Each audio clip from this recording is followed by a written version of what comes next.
where the Queen was head of state, in the Commonwealth, and across the world, a deep sense of gratitude for the more than 70 years in which my mother, as Queen, served the people of so many nations. In 1947, on her 21st birthday, she pledged in a broadcast from Cape Town to the Commonwealth to devote her life, whether it be short or long, to the service of her peoples. That was more than a promise. It was a profound personal commitment which defined her whole life. She made sacrifices for duty. Her dedication and devotion as sovereign never wavered. Through times of change, there's no question Britain is under mounting pressure, and even the patience at the very top appears to be wearing thin. After a breakthrough victory for Nigel Farage's Reform UK in the 2025 local elections, the political shockwaves were immediate. Voters delivered a clear, forceful message. But instead of stepping back, Prime Minister Keir Starmer responded with a broad crackdown on party dissent, tightening control as tensions rose. What could have been a reset quickly became a power move, one that has only intensified the national debate. We've set out the roadmap for farming, which has been welcomed by farmers. And many thousands of farms have benefited from the farming schemes. But she talks about prices. Wages are going up higher than prices. That's the first in a long time that's happened. But the strategy has detonated in spectacular fashion, unleashing consequences that have rippled across the country. In a move critics call heavy-handed, authorities detained dozens of farmers, demonstrators, and ordinary citizens after they voiced opposition to policies backed by the Labour Party. What sounds like political fiction has, in this account, become Britain in 2025, a nation where public frustration is met with handcuffs instead of dialogue. Sources near Buckingham Palace suggest that King Charles III was deeply unsettled, reportedly reacting with visible anger upon learning that peaceful farmers and voters were removed from protest sites. The fallout has been swift, and the pressure at the top is only intensifying. Farming is a family affair for Steve Ridsdale. He lives on this 260-acre farm in East Yorkshire with his wife and son. It's owned by his 81-year-old father, Terry. When he passes the farm on, the changes to agricultural relief means that Steve will face an inheritance tax bill of up to £600,000. Got 10 years to pay that tax, but if the farm doesn't make enough margin to pay the tax, so we would have to sell. I'm not sleeping. I feel like I've worked all my life and everything I've ever earned is going to have to go on tax because of my dad's age and because we're unlikely to be able to get life insurance for him. And if we can get life insurance, the premium will be horrendous. The farm's been in the family for generations, but now owner Terry Ridsdale fears for its future. We came here in 1960, and it's been our lifetime, looking after stock, our own cattle and now these bed and breakfast ones, and working the land. It could all go now with this new budget. It's a nice life, really, that's working outside all the time. But will the younger generation want to continue? My grandchildren? Doubtful. Along with working on the farm, Steve's the chair of the British Farming Union. He says farmers will take action if the government doesn't rethink changes to inheritance tax. Some of them are saying, well, we're going to have to push back at this and we're not going to cooperate. And they're starting to say, well, are we going to take the sewage sludge? Something like 85% of all the sewage solids go back to farmland. So farmers are saying, well, if you're not going to help. Reports suggest some individuals were detained simply for raising concerns at local meetings, fueling accusations of overreach. The turmoil ignited after Prime Minister Keir Starmer's government introduced a fiercely disputed inheritance tax on agricultural land, a measure that has struck at family-run farms handed down for generations. Many rural families claim they've been pushed to sell ancestral property just to meet the financial burden. The backlash has been swift and unrelenting.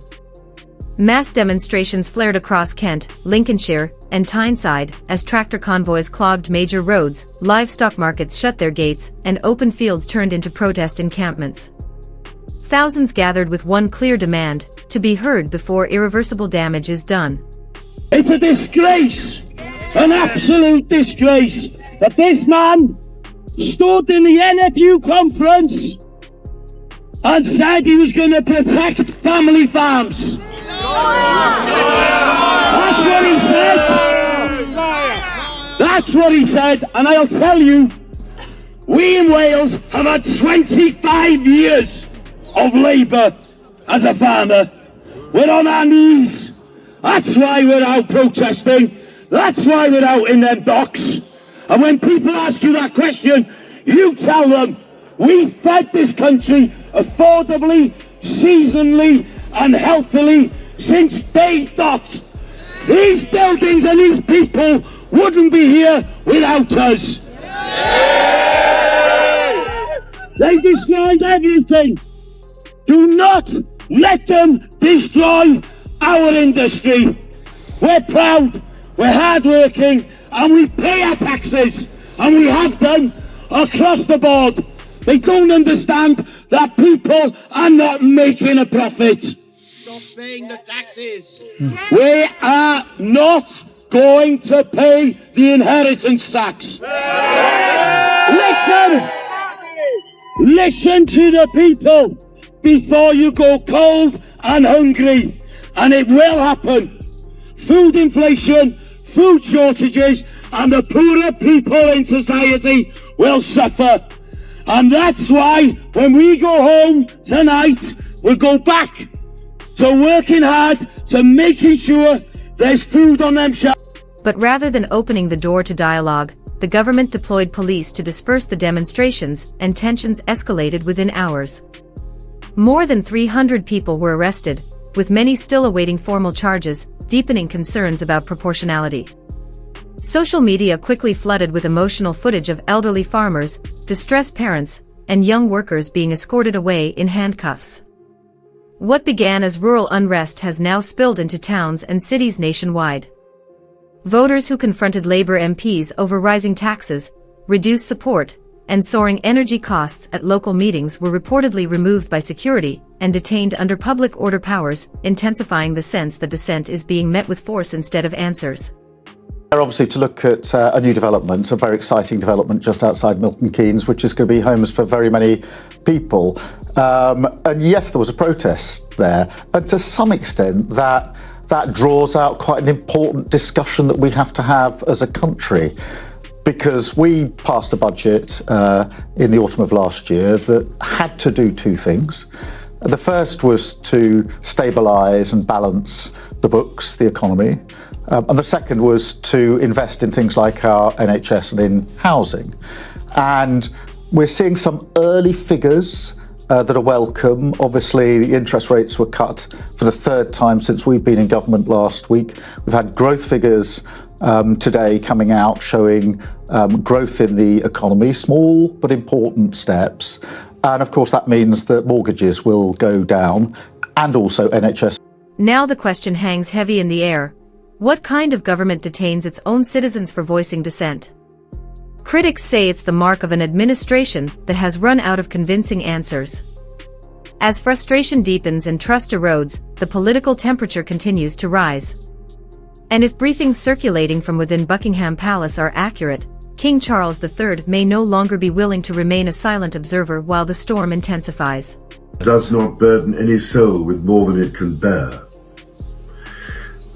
We hope that you have a blessed and fulfilling Ramadan. Peace be upon you all.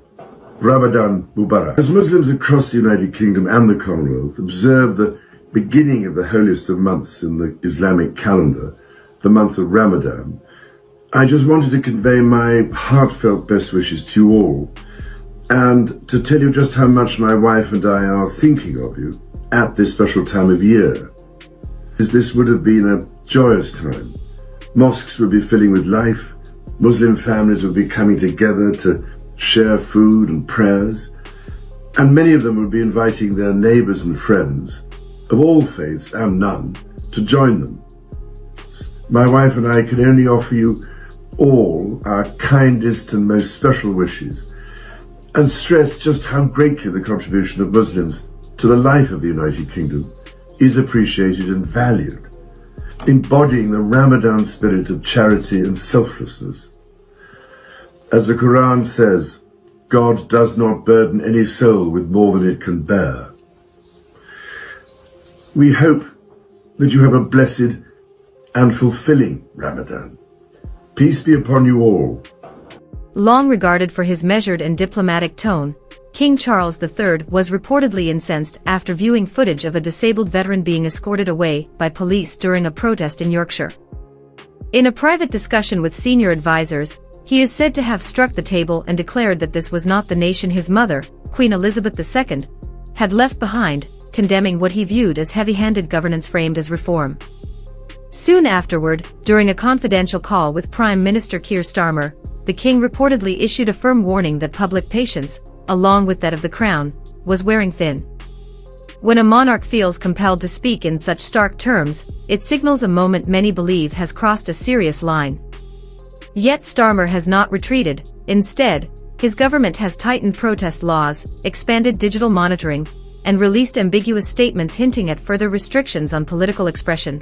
Some believe the tougher measures are designed to contain the rise of Reform UK, a party gathering undeniable momentum. What Prime Minister Keir Starmer may underestimate is that this is not the 1980s, and today's public is neither silent nor passive.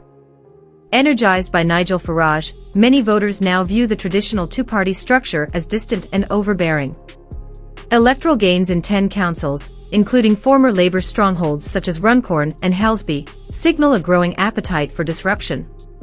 Critics argue Labour, once the standard-bearer for working people, now faces backlash over arrests, higher taxes, and an energy strategy that strains households.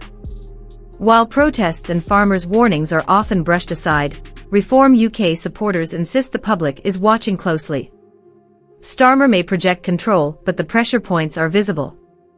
The firmer the grip, the stronger the resistance.